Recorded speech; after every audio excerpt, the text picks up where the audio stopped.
Hey everybody, Eric here, Nomadic Fanatic, coming to you from the rainiest, most miserable place in the world, still Illinois. Hi guys. I'm losing my mind.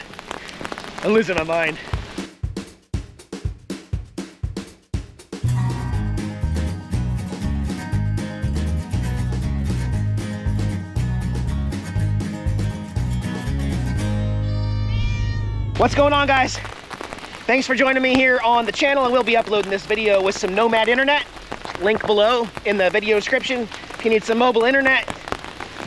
We are back to non-stop rain and flooding in Illinois. I can't get away for 1 second, guys. I don't know. I brought all my tools and everything. It is humid as hell and hot. Like nasty, sticky, disgustingly soaking wet, hot. My whole campsite is flooded, including where the cord is and my little lake there. There's some other brave people here. We gotta go inside. You guys can't even see me. I don't know what I'm doing anymore, guys. This state of Illinois is something else. You guys are brave, and I really feel very, very stupid about buying property in Illinois. I got projects, so I brought all my tools. Let me just get back to you guys, okay? All right. Hey everybody.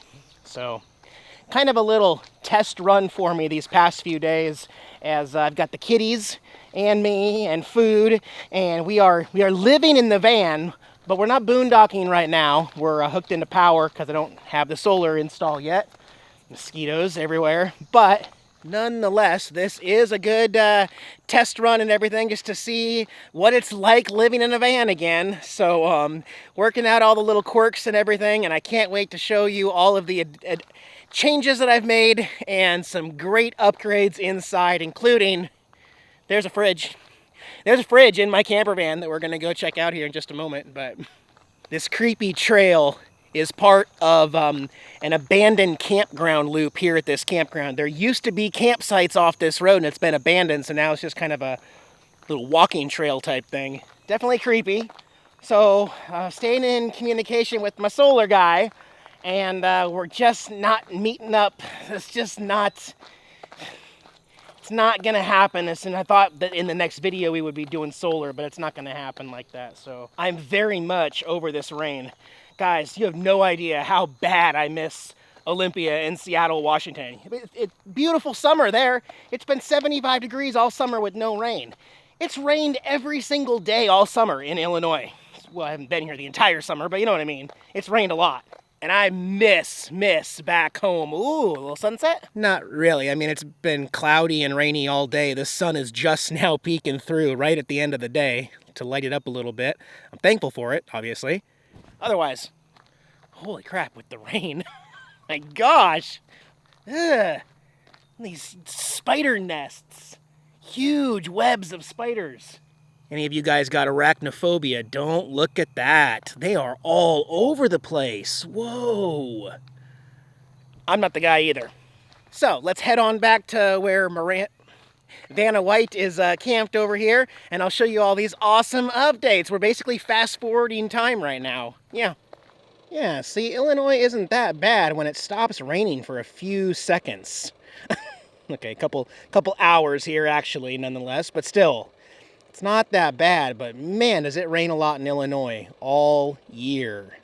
You know, and even someone like me who generally can get a little ahead on videos and maybe film around the rain, I have not been able to avoid it this summer. There's been no way to film around all this record rainfall. All right, let's go check out all these RV changes. I'm excited to share them with you, actually.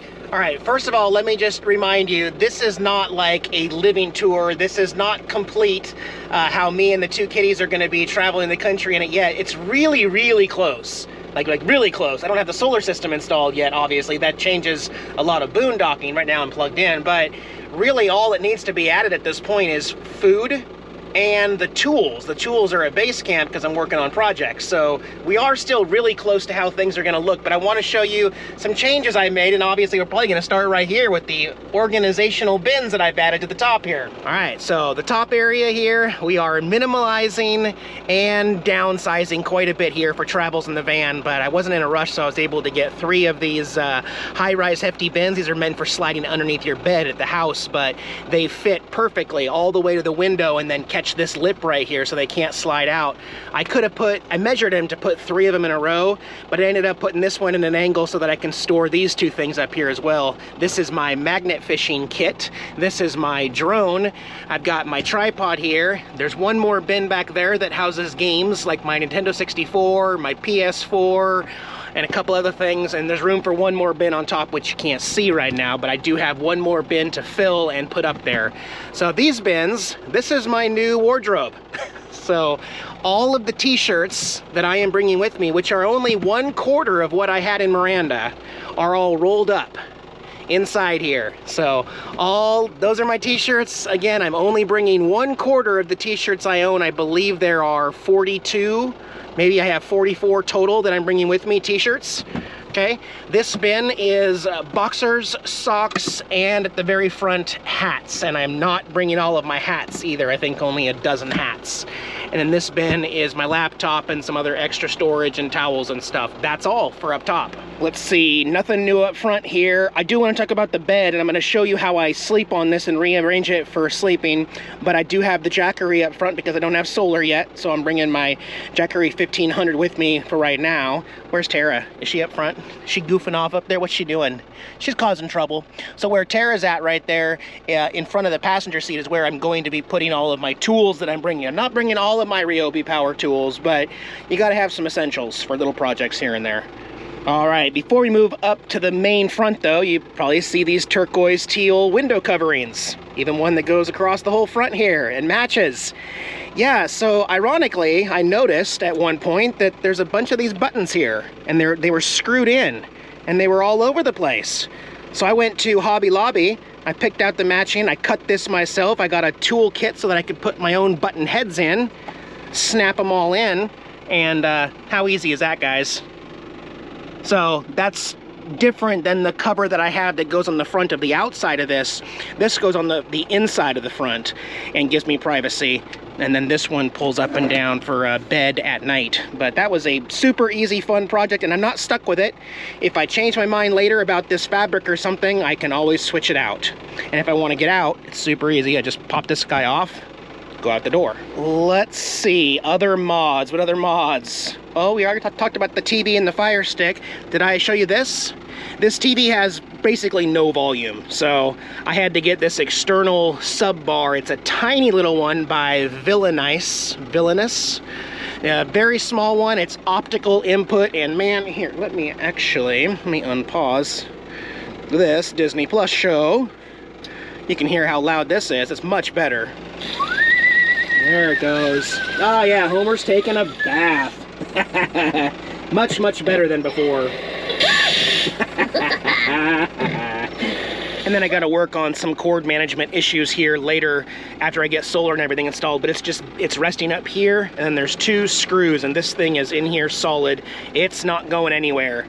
Now, I want to pop right back in because I left you guys hanging on my last video, and as you can see, I now have my Ever-Chill 12-volt refrigerator fully installed here inside the van. Let's see what the temperature is there. 35 degrees there in the fridge.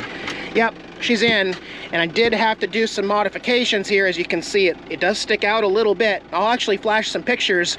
Rather than cutting this up into the microwave and raising everything, I simply cut the bottom 3 inches out of the bottom, and then I built a custom new floor inside that goes back right in front of the gas line. I capped the existing propane line there in case I do end up getting another 3-way or a propane fridge in the future. And then I'll show you how I secured it here at the end of the video, but that's how far it sticks out, and honestly, I'm okay with that. In fact, I could even put some magnets on the front of this. So this is a 12-volt fridge, and I think it looks great next to the black microwave. It doesn't have a light inside, but it does have the ice chest freezer there.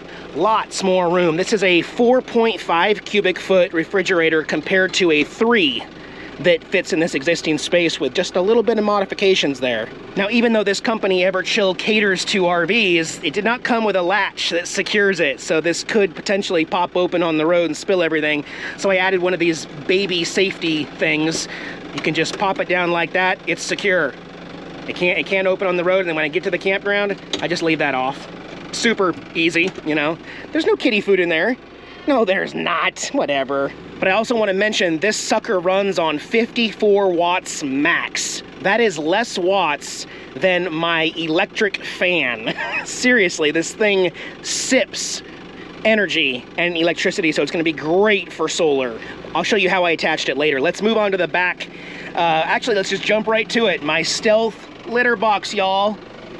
Yep, I cut out the portion so the kitties would hop here. The kitties go in here, and as you can see, I am testing out a new style of litter. This is like recycled paper cylinder litter. I forgot what you call it, but no dust, no smell, no debris all over the place.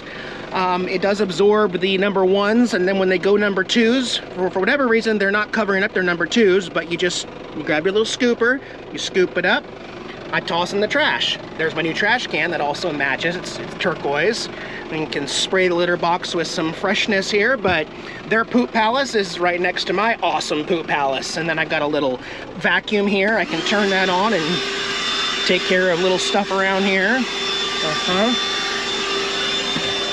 Yep.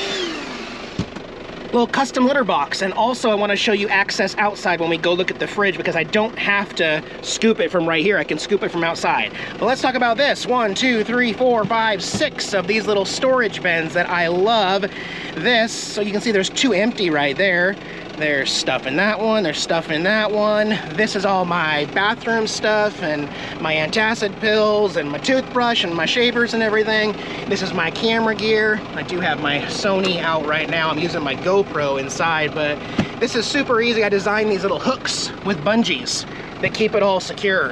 And all I have to do is remove one of these, and then this pops out, and usually I would sit it down right where Jackson's at right there. Then I have access to all my camera batteries and my headphones and my lights and accessories and anything else for camera gear. I'm keeping that one on top for right now with my bathroom stuff right underneath it with my toothbrush and everything. Those are the 2 most popular things. And like I said, I even left room for more stuff because I know it's gonna happen in the van, you know? But yeah, bungees are your friend in a small space, am I right? Alright, anything else going on? No. Shower, still waiting on the water heater. For storage, I've got my tiny little Keurig machine here with my K-Cups. I haven't decided yet. This is really my good test. It's just so darn convenient. You just take it out, you set it on top, you plug it in, you pop in your K-Cup, and then you're drinking coffee in a couple minutes. Compared to my other system, I think it's up here, yeah, of boiling the kettle, and then I use my filters and my plastic on top of that, and it gets hot in here, and it's right next to the TV, and so, but it doesn't take any power, it just takes propane. Also, oh, there's my hats. I didn't put my hats in that bin. My 12 hats are right here, actually, yeah. But yeah, storing some other gear. Still got a lot of openings, actually. Let's see, we got some food. Yeah, this is where I'm gonna store my food eventually. And right now we're just kind of making it up as I go right now. The furnace, ironically, man, this sucker works fantastic. It doesn't make any noise like the furnace in Miranda. It works great, but it's such a waste of space. I just don't know. I don't know. I put a lot of thinking and planning into that litter box though, guys. I mean, I toiled over it so much. I was gonna put it behind the passenger seat here, so you would just open the passenger door to clean it out. I was even going to put it between the 2 seats, but then I thought, what if I want pass-through? But let's go outside. I want to show you a few things I forgot. Oh, the fridge and the litter box, yeah. Oh, but before, let me open the passenger door and show you something. Let me show you something that's not working, a complication that is related to these kitties, these pesky kitties. You can't escape right now. So the kitties, while I'm driving, hey, what did I just say? No pesky kitties. Go think about what you were doing. The kitties, while I'm driving, are getting up here And rolling down the passenger window while I'm driving, Jax has stopped thinking about escaping, you two. Hang on. Jax, when we're parked, hits the lock and unlock, which locks or unlocks every door in the RV. I'm closing this. I'm closing it. I'm closing it. I'm closing it. I'm closing it. Back up. So I was sleeping last night, and Jax came from the dash up here like this and unlocked all of my doors. So I am now thinking about a way to create some sort of a temporary cap for these on both sides, driver side and passenger side, so that you can still reach in here and do stuff, but a cap here so when they walk over it, they won't activate the windows or the door lock mechanisms. Let's open up the fridge compartment here so I can show you how I modded this. So there's where the new fridge comes back to where I cut it. There's the capped line, which I tested and sprayed with soapy water. There's no leaks in my propane system. This is DC. I guess you can't see. So there are screws that I screwed directly down here, right there, that connect this steel of the refrigerator to the piece of wood on both sides. And then this piece, which is split, that was not split before, just happened when I came over, that's to hold it so that the fridge doesn't tip out over the front. This still needs to vent. It doesn't need both vents, so I thought about covering the back of one of these while I'm driving just to climate control that area a little better, but I don't know for sure. And then lastly on the back, check this out. Open the back. This won't be here, but just scoop right here. Scoop the litter right into a trash can right here, and then take it to the trash can wherever I'm at. This is my last night here at the campground, and it's finally sunny and beautiful, so I'm gonna be taking the e-bike on a little bike ride around the lake out here. And then first thing tomorrow morning, I gotta drop the van off for 2 days. I gotta drop the van off to get the generator serviced by a Cummins specialist who's gonna tune up all the frequencies and make sure she's running tip top. Even though she sounds good, just wanna make sure and get everything looked at in case something needs some attention. They're really good about that. So they'll have it for 2 days, which means you guys won't hear from me for at least 2 or 3 days, okay? But lastly, I want to talk about this bed. This bed in the van, it's the first thing you see when you walk in here, and I am sleeping on the bed. I am not using it for a couch. The previous owners had a jackknife sofa here, and they actually converted it to this bed that you can make a full-size bed. It is a very thick 4-inch mattress. It's very comfortable to sit on, but I don't sit on it like a normal person sits on the couch. So this back piece is just constantly been in the way for me. Of course, the kiddies love sitting on it, but I sit right here. This is where I'm comfortable in the daytime or at nighttime while I'm editing, so I can watch TV. However, I learned this from Campervan Kevin, actually. It is also very comfortable to pop the driver's seat up a little bit and get a little bit of an arch on that, and then I can sit back on this and use the back of the driver's captain's chair as a backrest to sit here with my feet out and have the kiddies on my lap and watch TV like this. However, I can also just put a pillow right there, but the main thing is I want to show you how easy this is to make a bed, and believe it or not, I have a lot of hidden stuff behind this that you guys didn't even know until I show you right now. Look at that. There's my comforter. There's Jax and Tara's fleece tater tot blanket that Sean and Jill got us, and there's my pillow. They're like hidden. And when you look in here, you wouldn't even know that's there. But the main thing we do to get ready for bed is this has to go somewhere, and unfortunately there's just not a lot of room. So we kind of just slide it over into the corner here and wedge it up against the wall so that I still have access to the toilet. That's what it ends up looking like while we sleep. All right, then the pillow goes there. We spread out the blanket so Jax and Tara can lay next to me comfortably. All right, I made the bed. So I think this is what it's going to look like. I'm going to store that at base camp because this has been my test, and I just don't need it because I'm not using this for a back bed. I mean, a back couch to sit on. So I will just keep the bed made like this so that it's always ready to go, and the kiddies can snuggle whenever they want to on their fleece blanket there, and not use it as a couch, right? And I'll just let you know, things have been working really well here in the van. We've been very comfortable, cozy, and I'm really happy with this. Obviously, it's not going to be the same as living in the big Class A, but things are going well. And pretty much everything, well, not everything's working. The water heater, the air conditioner needs to get replaced, and then I got to get the solar installed. But we are moving in the right direction.